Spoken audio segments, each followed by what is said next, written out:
Hello friends, CSC exam India पर आपका स्वागत है। दोस्तों, उत्तर प्रदेश समान ज्ञान के अंतर्गत आज हम लोग चैप्टर नंबर 26 पढ़ेंगे और हम इसमें उत्तर प्रदेश के प्रमुख व्यक्तित्व को देखेंगे। जितने भी महान व्यक्तित्व उत्तर प्रदेश में हुए हैं उनके बारे में यहाँ पर हम जानेंगे।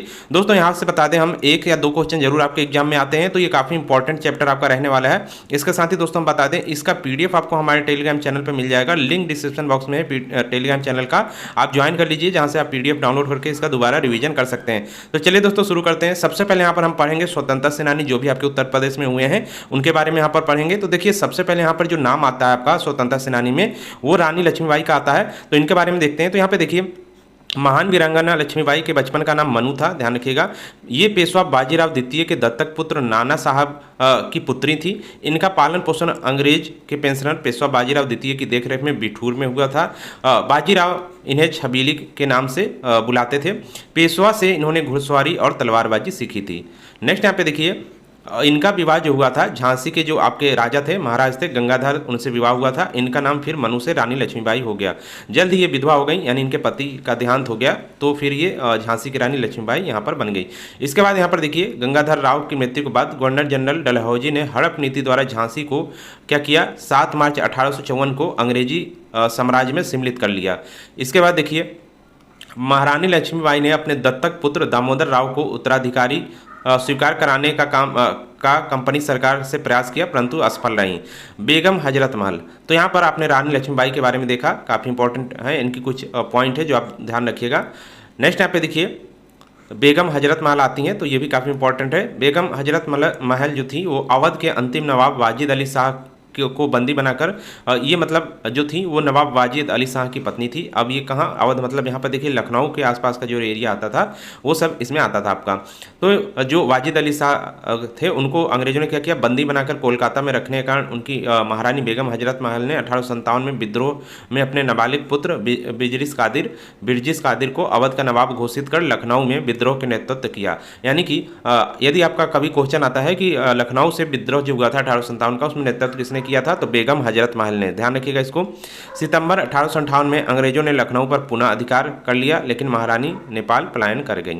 नेक्स्ट यहाँ पे जो व्यक्तित्व आते हैं वो आते हैं यहाँ पर देखिए, पंडित मदन मोहन मालवीय जो थे, तो इनका जन्म जो हुआ था 27 दिसंबर 1861 को इलाहाबाद में हुआ था। स्थान ध्यान रखिएगा।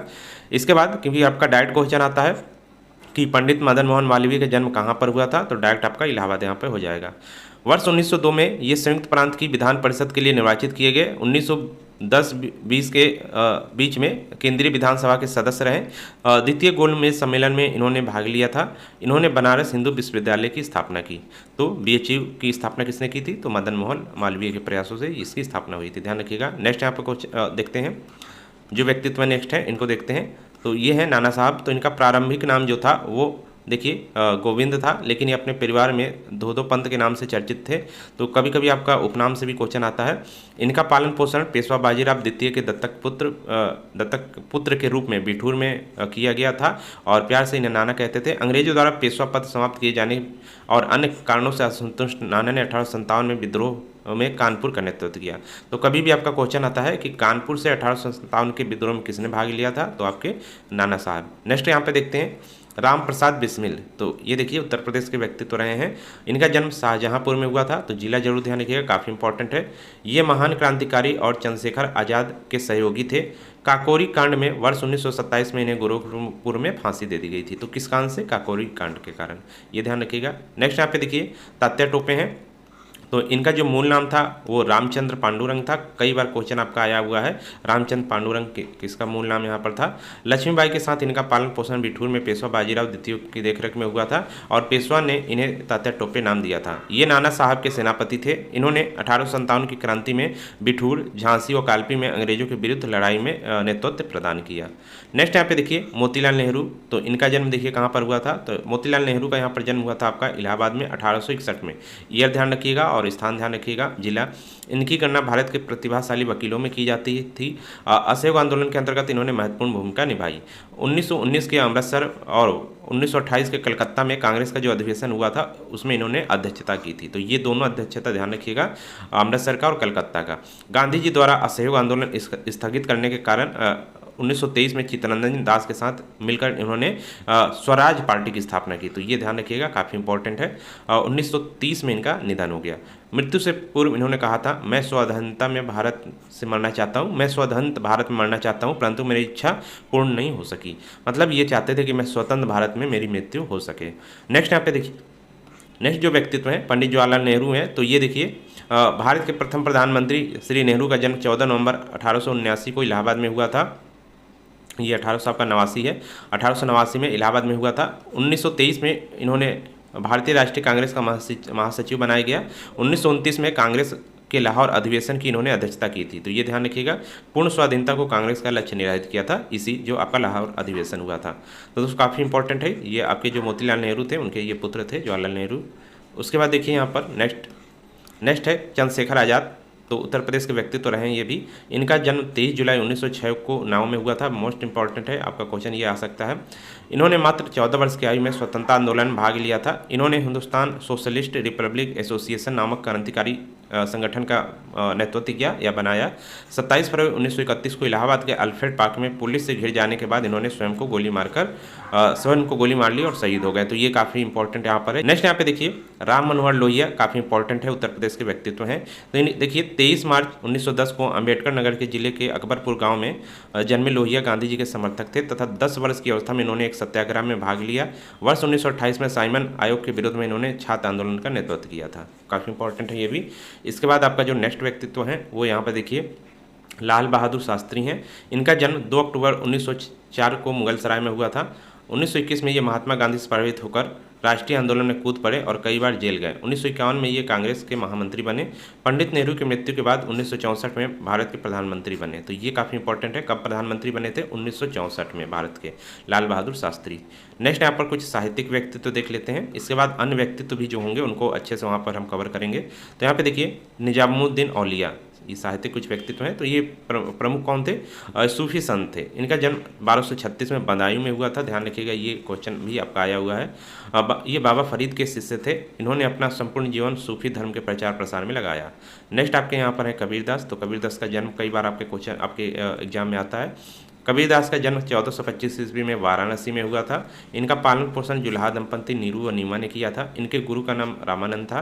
रमैनी हो गया, शबद, साखी आदि इनकी प्रमुख रचनाएं थी जो बीजक में संग्रहित हैं। ध्यान रखिएगा। नेक्स्ट को यहाँ पे देखते हैं व्यक्तित्व। तो यहाँ पे नेक्स्ट व्यक्तित्व आपके हैं सूरदास। इनका जन्म 1478 में मथुरा में हुआ था, सिंह नामक स्थान पर। इनके गुरु वल्लभाचार्य थे। सुरसागर हो गया, साहित्य लहरी हो गया, सुरसरावली इनकी प्रमुख रचनाएं हैं जो कि ब्रज भाषा में है। नेक्स्ट यहाँ पे देखिए, नेक्स्ट है तुलसीदास। तो तुलसीदास का जन्म यहाँ पे देखिए कब हुआ था? 1589 ईस्वी में चित्रकूट के निकट राजापुर ग्राम में हुआ था। इनके बचपन का नाम राम बोला था। ध्यान रखिएगा, ये नरहरिदास के गुरु थे। ये नरहरिदास इनके गुरु थे। ध्यान रखिएगा, नरहरिदास ये कौन थे? ये इनके गुरु थे तुलसीदास के। नेक्स्ट यहाँ पे देखिए, रामचरितमानस हो गया, गीतावली हो गया, दोहावली हो गया, विनय पत्रिका हो गया, श्री राम सतसई आदि इनकी प्रमुख रचनाएं हैं। ध्यान रखिएगा। नेक्स्ट यहाँ पे जो व्यक्तित्व आपके हैं वो यहाँ पर है बिस्मिल्लाह खां है। तो शहनाई सम्राट ये थे बिस्मिल्लाह खां। तो इनका जन्म जो हुआ था 21 मार्च 1916 को बिहार के भोजपुर जिले में हुआ था। डुमराव नामक गांव में हुआ था, परंतु इनका बचपन वाराणसी में बीता था। तो इसीलिए ये क्या हो गए, उत्तर प्रदेश के व्यक्तित्व प्रमुख बन गए थे, क्योंकि इन्होंने पूरा अपना जीवन यूपी में ही बिताया है। 1947 में स्वतंत्रता दिवस के अवसर पर दिल्ली के लाल किले पर प्रदर्शन करने का गौरव इनको प्राप्त है और इन्हें भारत रत्न से भी सम्मानित किया गया है। इंपॉर्टेंट है ये। नेक्स्ट यहाँ पे देखिए, नेक्स्ट है अमीर खुसरो। तो सभी लोगों को पता होगा अमीर खुसरो कौन थे। इनका जन्म 1223 ईस्वी में पटियाला कासगंज में हुआ था। ये फारसी के महान कवि व इतिहासकार थे। इन्होंने अपने को भारतीय तोता कहते थे। ये अमीर खुसरो को भारतीय तोता के नाम से जाना जाता है। इन्होंने हिंदी खड़ी बोली का जनक भी इनको माना जाता है। नेक्स्ट है अबुल फजल। तो देखिए इनका जन्म जो हुआ था वो 1550 में आगरा में हुआ था। यहाँ पर मुख्य रूप से आप इनके ज़िले ध्यान रखिएगा कहाँ पे इनका जन्म हुआ था। इनके पिता जो थे शेख मुबारक थे। ये शेख फैजी के छोटे भाई थे।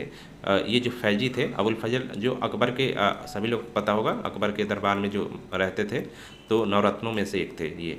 इनकी योग्यता के कारण अकबर ने इन्हें अपने सलाहकार बनाए। इन्होंने अकबर के दक्षिण अभियान का नेतृत्व किया। ये देखिए, ये अबुल फजल जो थे ये आपके नवरत्न थे। ये तुर्की, फारसी, संस्कृत, अरबी व हिंदी के विद्वान थे। अकबरनामा व आईन अकबरी इनकी प्रमुख रचनाएं। तो ये रचनाएं भी आपकी कई बार आती है। आईन अकबरी किसके द्वारा लिखी गई है? तो अबुल फजल। नेक्स्ट है बिरबल। तो इनका जन्म जो हुआ था काफ़ी इंपॉर्टेंट है, क्वेश्चन आपका कई बार आया हुआ है। जालौन के कालपी में 1528 ईस्वी में ब्राह्मण परिवार में हुआ था। इनका मूल नाम महेश दास था। ये प्रारंभ से तीक्ष्ण बुद्धि के हास्य प्रिय व्यक्ति थे। पहले ये रीवा नरेश रामचंद्र बघेल के दरबार में रह चुके थे, तो ये ध्यान रखिएगा।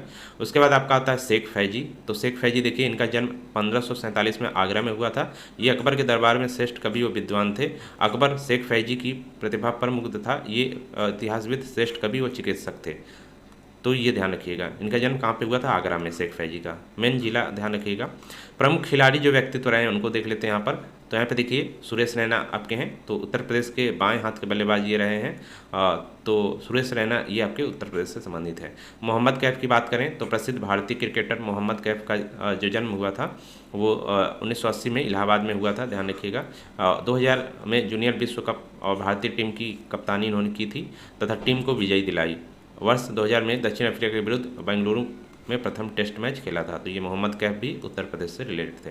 मुख्य रूप से यहाँ पर आपको ध्यान रखना है कि कौन से व्यक्ति उत्तर प्रदेश से रिलेटेड थे, या उत्तर प्रदेश के एक महान व्यक्तित्व थे, या जिनका जन्म उत्तर प्रदेश में हुआ था। तो भुवनेश्वर कुमार बात करते हैं इनकी, तो ये 5 फरवरी 1990 को उत्तर प्रदेश के जिला बुलंदशहर में इनका जन्म हुआ था। ये भारतीय क्रिकेट टीम के उभरते गेंदबाज हैं। भुवनेश्वर कुमार ने 17 दिसंबर 2007 को भारतीय क्रिकेट टीम में कदम रखा था। इसके बाद आपके आरपी सिंह हैं। उत्तर प्रदेश के रायबरेली में इनका जन्म हुआ था, ध्यान रखिएगा। आरपी सिंह भारतीय क्रिकेट टीम के उभरते गेंदबाजों में से एक है। इन्हें अगस्त सितंबर 2005 में भारत के जिम्बाब्वे दौरे पर भारतीय टीम में शामिल किया गया था। तो मुख्य रूप से जिला इंपॉर्टेंट है, मैचिंग में या डायरेक्ट क्वेश्चन भी आपका आ सकता है। पीयूष चावला की बात करें तो उत्तर प्रदेश के मुरादाबाद जिले में इनका जन्म हुआ था, तो इनको ध्यान रखिएगा। इसके अलावा प्रवीण कुमार की बात करते हैं तो उत्तर प्रदेश के मेरठ जिले में प्रवीण कुमार का जन्म हुआ था, ध्यान रखिएगा। नेक्स्ट यहाँ पे देखिए अन्य कुछ व्यक्तित्व यहाँ पर दिए गए हैं जो विस्तृत रूप में है, जो आपको पढ़ना चाहिए। तो इसमें इन लोगों को भी देख लेते हैं। तो सबसे पहले आपके महात्मा बुद्ध आते हैं, गौतम बुद्ध। तो इनका जन्म भी आपका सभी को पता है कहाँ पर हुआ था। महात्मा बुद्ध का जन्म जो हुआ था सिद्धार्थनगर जिले के लुम्बिनी नामक ग्राम में हुआ था, ध्यान रखिएगा। यहाँ पर बस ये आप ध्यान रखिएगा, बाकी इनकी जीवनी आपने हिस्ट्री में पढ़ी होगी, सब चीज़ें आपको पता होगा। नेक्स्ट आपके हैं निजामुद्दीन औलिया। तो महान चिश्ती इन जो संत थे इनके बारे में हम लोगों ने ऊपर ही पढ़ा था। इनका जन्म बदायूं में हुआ था और सूफी संत बाबा फरीद के ये शिष्य थे। नेक्स्ट यहाँ पर जियाउद्दीन बरनी है। तो जियाउद्दीन बरनी जो है प्रमुख सल्तनतकालीन इतिहासकार रहे हैं। इनका जन्म जो हुआ था वो कहाँ पर हुआ था? आपका बुलंदशहर के बरन के निवासी थे, यानी कि बुलंदशहर आप ध्यान रखिएगा, जियाउद्दीन बरनी। और इनकी जो कृति है वो तारीख फिरोज शाही है, काफ़ी इंपॉर्टेंट है। नेक्स्ट यहाँ पे हम लोग देखते हैं अमीर खुसरो। तो अमीर खुसरो को आपने अभी ऊपर पढ़ा। तो अमीर खुसरो का जो जन्म हुआ था वो कहाँ पर आपका हुआ था? पटियाली कासगंज में हुआ था। सभी को ये पता होना चाहिए क्योंकि ये क्वेश्चन आपके डायरेक्ट आते हैं कि अमीर खुसरो का जन्म कहाँ पर हुआ था, या उत्तर प्रदेश के किस जिले से अमीर खुसरो का संबंध है, या अमीर खुसरो का जन्म किस राज्य में हुआ था। कभी कभी ऐसे भी क्वेश्चन आपके आ जाते हैं। नेक्स्ट यहाँ पर हम लोग देखते हैं अब कुछ अन्य व्यक्तित्व यहाँ पर और हैं, इनको देख लेते हैं। तो यहाँ पर आपके आते हैं आप टोडरमल। टोडरमल की बात करें दोस्तों, पीडीएफ हम दे देंगे, वहाँ पर आप डिटेल में पूरा पढ़ सकते हैं। टोडरमल की बात करें तो इनका जन्म सीतापुर जिले के लहरपुर गांव में हुआ था और शेर शाह सूरी की सेवा में इसके बाद से ये फिर मुगलों की सेवा में करने लगे। तो टोडरमल को सभी लोग जानते होंगे। इन्होंने दहसाला बंदोबस्त की शुरुआत की थी, भू व्यवस्था को नवीन रूप प्रदान किया था, ध्यान रखिएगा। नेक्स्ट यहाँ पे देखिए अबुल फजल की बात करते हैं। तो अबुल फजल का जो जन्म हुआ था वो आगरा में हुआ था, सभी को पता होगा। और शेख मुबारक के पुत्र थे और शेख फैजी के छोटे भाई थे, अभी हमने ऊपर आपको बताया। तो ये आपके अबुल फजल थे। नेक्स्ट यहाँ पे देखिए बिरबल। बिरबल का जन्म कहाँ पे हुआ था? सभी को पता है, अभी हमने बताया, जालौन के कालपी नामक स्थान पर हुआ था और इनका मूल नाम महेश दास था। नेक्स्ट यहाँ पे देखते हैं, नेक्स्ट है आपके शेख फैजी के बारे में पढ़ चुके हैं। सर सैयद अहमद खां के बारे में जानते हैं। तो इनका जन्म जो हुआ था, सर सैयद अहमद खान का जन्म दिल्ली में हुआ था और उन्होंने आगरा के अंग्रेज कमिश्नर की अधीनता में सेवा प्रारंभ की, यानी इनका समय जो बीता वो अधिकतर यूपी के आगरा में बीता है। और इन्होंने क्या किया था? इनका उद्देश्य अलीगढ़ में मोहम्मडन एंग्लो ओरिएंटल स्कूल स्थापित किया। इन्होंने क्या किया? ये किया और इसके बाद मोहम्मडन एंग्लो ओरिएंटल कॉलेज की स्थापना की। तो ये इन्होंने अलीगढ़ में ये जो कॉलेज थे इसकी स्थापना की थी। इसके बाद जो आपका यही था, ये मुख्य रूप से यहाँ पर जो है यहाँ पर अलीगढ़ आंदोलन जो था आपका, उसमें जो चलाया था इन्होंने अलीगढ़ आंदोलन, काफ़ी इंपॉर्टेंट ये था हिस्ट्री में, मॉडर्न हिस्ट्री में आपने पढ़ा होगा। अलीगढ़ आंदोलन इन्होंने चलाया हुआ था, सर सैयद अहमद खां। नेक्स्ट यहाँ पर देखिए प्रमुख जो क्रांतिकारी और स्वतंत्रता सेनानी हैं, तो इनके नाम आप ध्यान रखिएगा। मुख्य रूप से कुछ नाम हम लोगों ने ऊपर ही पढ़ लिया था, जैसे नाना साहब हो गया, अज़ीमुल्ला खां हो गया, यहाँ पर देखिए जीनत महल हो गया, हजरत महल हो गया, तात्या टोपे, रानी लक्ष्मीबाई, चंद्रशेखर आज़ाद, मंगल पांडे, राजगुरु सुखदेव, रोशन सिंह, राजेंद्र नाथ लाहिड़ी, असफुल्ला खां, चित्तू पांडे, ये सब लोग सब यूपी से संबंधित थे। ये यूपी के महान व्यक्तित्व थे। इसके अलावा गणेश शंकर विद्यार्थी हो गए, भगवती चरण बोहरा हो गए, ये नाम आप ध्यान रखिएगा।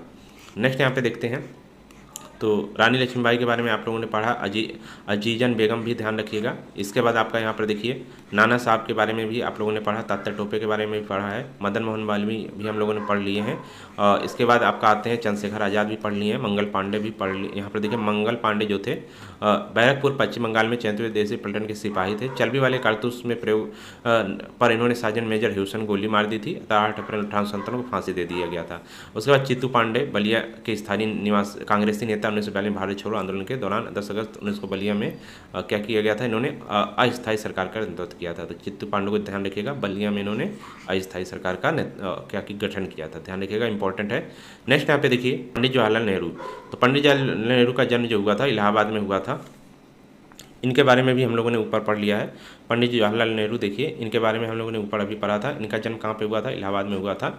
और ज़्यादा यहाँ पर भारत के जो भारतीय राष्ट्रीय कांग्रेस का महासचिव बनाया गया था 1923 में, तो ये ध्यान रखिएगा। बाकी यहाँ पर आप केवल इलाहाबाद ध्यान रखिएगा, इनका जन्म जो हुआ था। नेक्स्ट यहाँ पे देखिए लाल बहादुर शास्त्री हैं। इनका जन्म 2 अक्टूबर 1904 को मुगलसराय में हुआ था, ये ध्यान रखिएगा। जिला यहाँ पर काफ़ी इंपॉर्टेंट है, मुगलसराय में इनका जन्म हुआ था। उसके बाद यहाँ पे देखते हैं और साहित्यिक व्यक्तित्व हैं, तो कबीरदास वगैरह इनको हम लोगों ने पहले ही पढ़ लिया था। कुछ और हैं, इनको आप यहाँ पर देख सकते हैं, जैसे रैदास हो गए, भूषण हो गए, और इसके अलावा लल्लू लाल वगैरह, ये सब यूपी से ही रिलेटेड थे, यानी यूपी के ही महान व्यक्तित्व थे।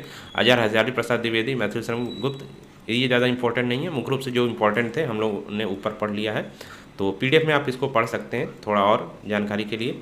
इसके अलावा संगीत और नृत्य से संबंधित कुछ यहाँ पर जो व्यक्तित्व थे उनको देख लेते हैं। तो यहाँ पर आपके नाम लिखा गया है संगीत कला नृत्य कला के, तो यहाँ पर बिस्मिल्ला खां आपके हो गए, बिस्मिल्ला खां हो गया। यहाँ पर देखिए हरिप्रसाद चौरसिया हो गए, लच्छू महाराज हो गए, यहाँ पर सितारा देवी, रविशंकर किशन महाराज, बिरजू महाराज हो गए। इसके अलावा सिद्धात्री, यहाँ पर सिद्धेश्वरी देवी हो गई। ये सब नाम आप ध्यान रखिएगा, ये सब उत्तर प्रदेश में ही महान व्यक्तित्व थे। इसके अलावा प्रमुख संगीतकार और नाट्यकर्मी की बात करें तो यहाँ पर सुनील कौशिक, सुरेंद्र माथुर, ये सब थे। ये ज़्यादा इंपॉर्टेंट नहीं है, आप इसको यहाँ पर इग्नोर भी कर सकते हैं, लेकिन एक बार पढ़ लीजिएगा। बाकी आप इसको ज़्यादा डीप नहीं पढ़ेंगे तो कोई दिक्कत नहीं है। तो दोस्तों ये पूरे आपके यहाँ पर थे। कुछ खिलाड़ी हैं जो मेजर ध्यानचंद वगैरह, ये इनका जन्म मेजर ध्यानचंद का इलाहाबाद में हुआ था। तो ये इंपॉर्टेंट हमने सभी ऊपर आपको बता दिए हैं। तो दोस्तों ये वीडियो आपका यहीं पर समाप्त होता है। मिलते हैं नेक्स्ट वीडियो।